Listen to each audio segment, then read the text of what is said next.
Welcome to the Phi Life podcast. I'm John Barban, and with me, as always, Brad Pilon. And today we're going to be talking about um, it's about how you eat and how there's some kind of eating nutrition voyeurism going on, where people are just intensely interested in how everybody else eats, and and how their reaction to the way you eat is never anything about you, but it's always about them, and it just gets a little. This gets a little confusing because we seem to we're obviously all sensitive to how everybody reacts to us, and I guess some people, I guess, get like persecuted for the way they eat if it's outside the norm.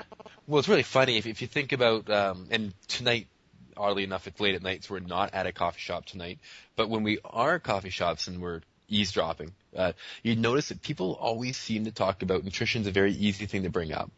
And they're always more interested in what the other person is doing, and whether it's right or wrong. And it's really weird. It's not food voyeurism, right? Because they're not actually interested in, like, what glaze did you put on that chicken type of thing.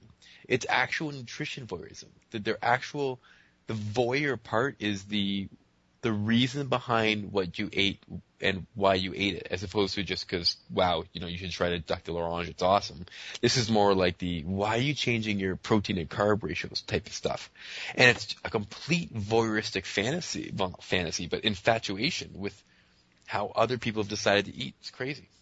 Yeah, well, I mean, first of all, I think it comes from reading too much about this stuff and then assuming that any of it has anything to do with, will do anything anyways.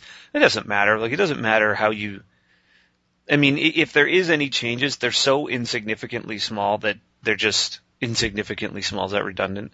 They're so small that it's not going to matter anyways. Like, you can't measure stuff like if you change your protein. I don't know who could if they're changing like nutrient ratios by like from 20% to 25%. Like, who can actually measure that stuff? And who even has the time of day in a day to do that? And even if you do, it's not going to change anything. Well, you should point out there that, I mean, you're saying that because we know that, one, food records, diet recalls, et cetera, that are used in scientific research are highly unreliable. And the other thing is, from both of us working in the food industry, that we know that the actual calorie and macronutrient protein of foods are just estimates based on guesstimates, because you're guessing on the average for that food, and you're guessing at an average weight, and we know that these are allowed to have a large degree of variance, right? So Right. That's why it's so hard. We should just so we don't make people think we're just saying they suck at doing it. It's actually it's almost impossible. It doesn't matter how diligent you are. I mean, labels. If you look at labeling laws, depending on how many calories are in a particular serving, by law, you're actually instructed to round up your nutrients and your calories. So I mean, so as a manufacturer, if I'm making a protein powder and I'm above or below a certain amount of ingredients per scoop, I actually have to round by rule on my label. Yep. So you as a consumer how the hell are you going to know that I actually had to round that up and down?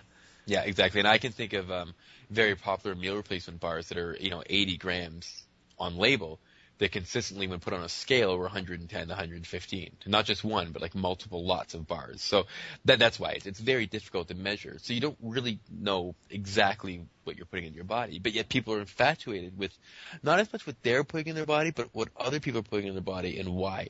One of my favorite sort of examples of this, and people's need to comment on other people's eating, it's an old Family Guy skit, and it's and I don't know what the actual takeoff is, but two just massive men, like, that typical 500-600 pound grotesquely obese guys.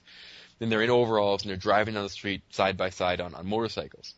And then one guy looks at the other, goes, "So I'm going on Atkins," and the other goes, "Ooh, I heard that's not good for you." Right? And they're like 500-pound guys, right? So, but that need to constantly comment on how people are eating, and it's something that for people who are following Eat Stop Eat, it constantly hits them, is when they tell someone, "I'm fasting," and automatically people have a, "Why? That's not good for you. What's going on?" Right? And interesting, because it has to do with the nutrition and the nutritional or health reasons. Because if you said, "I'm fasting," and they said, "Why?" and you said, "Oh, religious reasons," right? It's my faith. They wouldn't go, "Ooh, that's bad for you," right? They'd completely leave you alone, right? But when you say you're doing it purposely for health reasons, they automatically feel like they have not only the authority and right to comment on it, but then also the right to pester you about it. And it's just the oddest thing that we're so concerned.